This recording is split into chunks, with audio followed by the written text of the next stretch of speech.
brought to you by Silver Pumps. Top quality और consistent performance के लिए सिर्फ सिल्वर पंप्स नाम याद रखना। इन्होंने झूठ बोला, आज उड़ेगी उड़ान, आज उड़े। अरे भैया, ये उड़ान तो 1995 में उड़ चुकी है जो आज आप उड़ाना चाहते हैं। 1995 का जो हवाई अड्डा था वो भी एरोड्रम था और आज भी एरोड्रम है। तलवंडी गांव के लोगों का क्या बुरा हाल हुआ।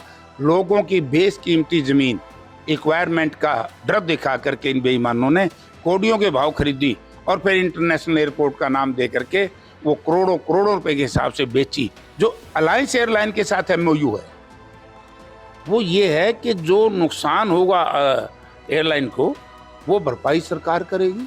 क्यों भाई, क्यों करेगी सरकार? सारे बीजेपी के नेताओं ने हरियाणा प्रदेश की जनता और विशेष तौर से हिसार की जनता से माफी मांगनी चाहिए। और चुनाव जब कारपोरेशन का चुनाव चल रहा था, मैंने कहा था अगर इंटरनेशनल एयरपोर्ट होगा मैं इस्तीफा दे दूंगा। ये झूठ बोल रहे हैं लोगों, मेरी बात पे विश्वास करो। इन्होंने झूठ बोला, आज उड़ेगी उड़ान, आज उड़े। अरे भैया, ये उड़ान तो 1995 में उड़ चुकी है जो आज आप उड़ाना चाहते हैं। 1995 का जो हवाई अड्डा था वो भी एरोड्रम था और आज भी एरोड्रम है। आज 32 गांव का रास्ता बंद कर दिया। चंडीगढ़ से लेकर के हिसार से लेकर के चंडीगढ़, चंडीगढ़ से हिसार की जो मेन रोड थी उसको बंद कर दी। लुआस को हमने यहाँ से उठाना पड़ा। एक सेक्टर कटना था उड्डा का, उसको बंद कर दिया गया। तलवंडी गांव के लोगों का क्या बुरा हाल हुआ।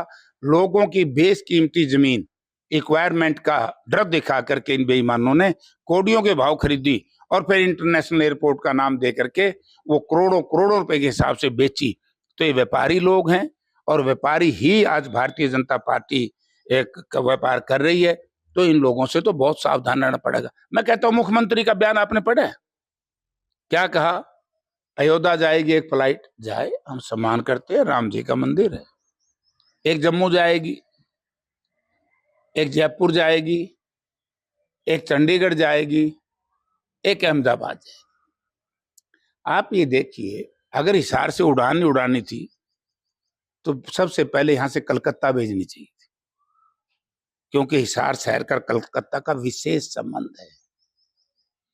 यहां से बॉम्बे भेजनी चाहिए थी, हमारे देश की इंडस्ट्रियल कैपिटल है। वहां भेजो जहां हिसार शहर को फायदा हो। अरे भैया, कहाँ जम्मू कश्मीर जाएगी, चंडीगढ़ कौन जाएगा जहाज में बैठकर? फिर जो अलायंस एयरलाइन के साथ एमओयू है वो ये है कि जो नुकसान होगा एयरलाइन को वो भरपाई सरकार करेगी। क्यों भाई, क्यों करेगी सरकार?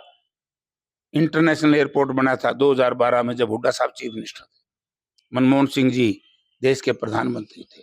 इन्होंने अपनी कमजोरी को छुपाने के लिए ड्रामा कर दिया, अब बनेगा, अब बनेगा। क्योंकि मैं इंडिपेंडेंट एमएलए था, जब हम प्रश्न करते थे विधानसभा में, अरे माँ कायर कमजोर प्रवृत्ति की पार्टी के लोगों, कुछ तो करके दिखाओ।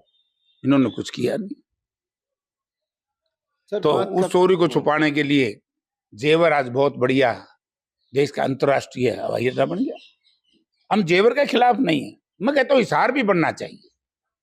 आज तक भी लड़ाई इंटरनेशनल एयरपोर्ट की नहीं लड़ रहे, ये तो जेपी से लड़ाई लड़ रही है सरकार। उड़ान बैठ जाएंगे। अरे जिंदल साहब के रोजे नहीं उतने चढ़े हैं। फिर 7300 एकड़ जमीन क्यों दी सरकार को, हमारी हरियाणा सरकार की? डीजीसीए का बयान क्या है? डीजीसीए ने जो लाइसेंस दिया है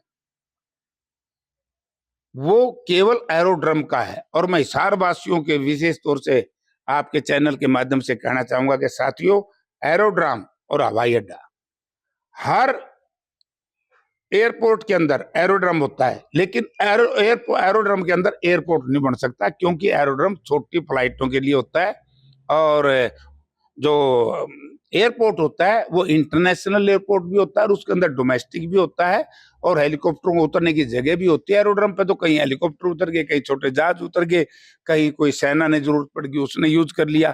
इन चीजों के लिए बोले हम ट्रेनिंग देंगे। मुख्यमंत्री जी कहते अरे क्यों बका रहे हैं मुख्यमंत्री भाई, बहुत बका लिए, लूट लिया इस प्रदेश को बुरी तरीके से। करप्शन, भ्रष्टाचार चरम सीमा पर है। नौकरी ऐसी बिक रही है जैसे अनाज मंडी में अनाज की बोली लगती है, आपने देखा होगा। यानी कि आज तो भाजपा के विधायक भी इतने असहाय बना दिए नौकरियों के मामले में। मैं पंडित राम कुमार गौतम की एक बात मुझे कल बड़ी ठीक लगी, बोला और नहीं तो नए कौशल में लाए दो ठेके पे। यानी कि आज हमारे नौजवान इस बात पर है कि ठेके पे नौकरी करो, आधे रेट पे नौकरी करो। तो ये बेईमान प्रवृत्ति की सरकार जनता ने बना दी। अब जनता ने इसको मित्र भुगतना पड़ेगा।